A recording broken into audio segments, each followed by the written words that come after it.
नमस्कार। आज की हमारी कहानी एक बहुत ही सुंदर एक शिक्षाप्रद कहानी है निधि शर्मा जी द्वारा लिखी गई पत्नी का प्रेम सबसे जुदा। तो चलिए कहानी को शुरू करते हैं। अपना ध्यान रखिएगा और दवाई समय पर ले लीजिएगा। मैंने आपकी ज़रूरत का सारा सामान रख दिया है। यहाँ की चिंता मत कीजिए, मैं सब संभाल लूँगी। देखिए आपकी गाड़ी आ गई है, फटाफट निकल जाइए। अगर गुड़िया जग गई तो वो आपको जाने ही नहीं देगी। और सुनिए, पहुँचते ही फ़ोन कीजिएगा, नेहा अपनी पति मानव से कहती है। मानव बोले, वहां पहुंचने के बाद ही मेरा ध्यान तुम दोनों पर ही लगा रहता है। क्या करूं, फौज की नौकरी ही ऐसी है कि बार बार मुझे तुम दोनों को छोड़कर जाना पड़ता है। शादी करते वक्त तुमने कितने सपने सजाए होंगे। अब देखो, घर और बच्चे की जिम्मेदारी तुम पर छोड़कर बार बार मैं चला जाता हूँ, पर मुझे खुशी है कि तुम सब कुछ संभाल लेती हो। मानव नेहा के गले लगता है और चला जाता है। नेहा ने बड़े प्यार से मानव को विदा किया। दूर तक मानव की गाड़ी को जाते हुए नेहा देख रही थी और ईश्वर से उनकी सलामती की दुआ कर रही थी। जैसे ही नेहा अंदर जाने लगी, उसकी पड़ोसन मीना बोली, नेहा भाभी, इस बार कितने दिन के लिए भाई साहब गए हैं? नेहा मुस्कुराकर बोली, बोलकर तो गए हैं कि 20 दिन में आ जाएंगे। आज तक तो कभी वक्त पर नहीं आए, अब देखिए कितने दिन में आते हैं।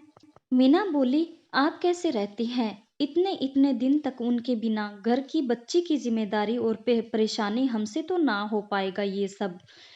नेहा हंसकर बोली, फौजी की पत्नी भी आधी फौजी ही बन जाती है। पति देश के लिए काम करता है तो उसकी कुछ तो सहायता करने की जिम्मेदारी हमारी भी होती है। और जब ये जिम्मेदारी आती है तो सब उठा लेते हैं। आप भी तो इतने सालों से निभा ही रही हैं। मीना बोली, फिर भी भाई साहब तो कभी 1 महीने के लिए तो कभी 6 महीने के लिए आपको छोड़कर गए हैं। नेहा मुस्कुरा कर बोली, जुदाई के बाद जब पुनर्मिलन होता है तो उसकी तो बात ही अलग होती है। बीच बीच में पतियों को किसी न किसी काम से बाहर जाना ही चाहिए, तभी पति से पुनर्मिलन जीवन के हर उम्र में नयापन लाता है। मीना बोली, आपकी बात में तो दम है। नेहा बोली, पति पत्नी जब एक दूसरे से थोड़े वक्त के लिए अलग होते हैं तब उन्हें एक दूसरे के होने का महत्व पता चलता है। इसे ही तो पुनर्मिलन कहते हैं। और वैसे भी पत्नी का प्रेम सबसे जुदा और सबसे अलग होता है, क्योंकि उस उम्र में प्रेम का एहसास, चिंता और ढेर सारा विश्वास छुपा होता है। इतना कहकर नेहा और उसकी पड़ोसन हंसने लगती है। करीब 26 दिन बाद मानव वापस लौट कर आए। नेहा उनके आने की तैयारी ऐसे कर रही थी मानो कितने सालों बाद उन दोनों का पुनर्मिलन होगा।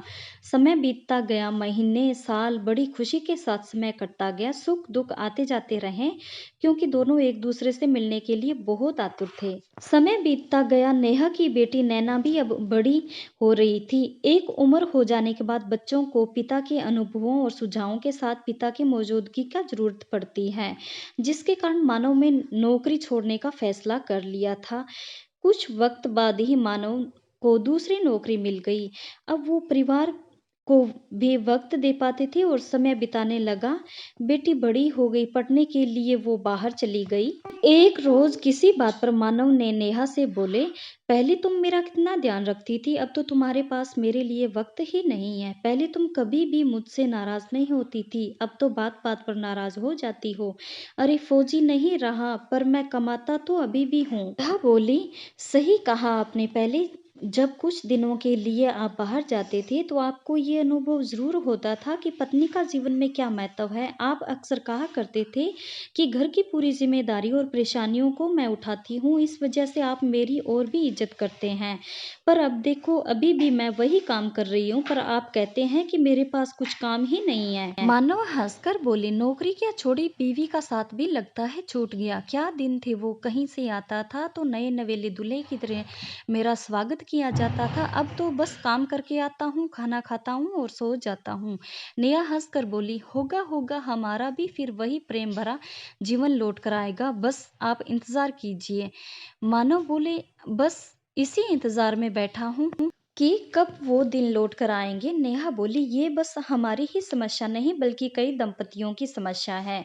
इसीलिए मैं कहती हूँ, पति पत्नी को कभी कभी फुर्सत लेकर अकेले में ही घूमने जाना चाहिए, या फिर कुछ काम के लिए एक दूसरे से कभी कभी थोड़ा थोड़ा अलग भी होना चाहिए, क्योंकि उसके बाद जो पुनर्मिलन होता है वो जीवन में नयापन लाता है, जो कि हमारे साथ अब नहीं हो रहा है। कहीं ना कहीं मानव भी नेहा की बात से सहमत था। कुछ वक्त बाद मानव को कंपनी के किसी काम से 2 हफ्ते के लिए दिल्ली जाना पड़ा। बड़े दिन बाद नेहा ने मानव की फिर से एक बार पैकिंग की और उन्हें विदा करते हुए कहा, दवाई समय पर ले लीजिएगा, मेरी चिंता बिल्कुल मत कीजिएगा, मैं यहीं आपका इंतजार करूंगी। मानव मुस्कुराते हुए बोले, तरस गया था तुम्हारे ऐसे शब्दों को सुनने के लिए कि फिर से तुम मेरा इंतजार करोगी। अब तो लगता है सच में पतियों को कुछ वक्त के लिए बाहर जाना ही चाहिए ताकि जीवन में नयापन और प्रेम बना रहे। अपना ध्यान रखना, जल्दी ही लौट कर आता हूँ। मानव की बात सुनकर नेहा हंसने लगी। वो बोली, उम्र आपकी बढ़ गई पर आज भी आप बिल्कुल वैसे ही हैं। मानव बोले, अब ऐसी बातें करोगी तो मैं जा नहीं पाऊंगा। इतने दिनों बाद तुमसे दूर जा रहा हूँ तो आज फिर तुम मुझे वही पुरानी नेहा लग रही हो। नेहा ने हंसते हुए मानव को विदा किया। उम्र चाहे जो भी हो, जब हम एक दूसरे से थोड़ा दूर जाते हैं तब हमें अपने जीवन में उस इंसान के होने और ना होने का महत्व पता चलता है। नेहा और मानव के जीवन में फिर से वही नयापन आया और कमी कहाँ हो रही थी ये बात भी उन दोनों को भी पता चल गया।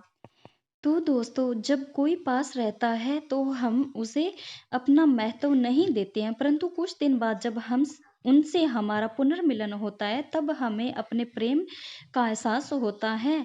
इस नएपन को पान बनाने के लिए हमें अपने जीवन में कभी कभी थोड़ी सी दूरियों को भी लानी चाहिए। आप क्या कहते हैं?